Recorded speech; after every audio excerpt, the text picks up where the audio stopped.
அது ஒரு அழகான காடு. அந்த காட்ட பருந்து மகாராஜா அரசர் ஆட்சி செஞ்சுட்டு வந்தாரு. அந்த பருந்து மகாராஜா அரசருக்கு அழகான ஒரு மகள் இருந்தாள். அவள் பேர் ரேகா. ஒரு நாள் ரேகா வெளியில் இயற்கையை ரசித்துக் கொண்டு இருந்தாள். அப்பொழுது ஒரு சிங்கம் அங்கே வந்தது. அங்க வந்த சிங்கம் ரேகாவை பார்த்து இந்த மாதிரி நினைச்சது. இவள் மிகவும் அழகாக இருக்கிறாளே, இவளை நாம் எப்படியாவது திருமணம் செய்து கொண்டு சொந்தமாக்கிக் கொள்ள வேண்டும் என்று அந்த சிங்கம் நினைத்து கொண்டது. உடனே அந்த சிங்கம் பருந்து மகாராஜாவை பார்க்க அரண்மனைக்கு கிளம்பியது.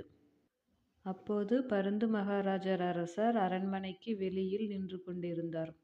அங்கே வந்த சிங்கம் அரசரை பார்த்து இவ்வாறு கூறியது. அரசே, நான் உங்கள் மகளை திருமணம் செய்து கொள்ள விரும்புகிறேன். அதற்கு அரசர் பயத்துடன் சற்றே யோசித்து இவ்வாறு கூறினார். என்ன கூறியிருப்பார் என்று அடுத்த பகுதியில் பார்ப்போம்.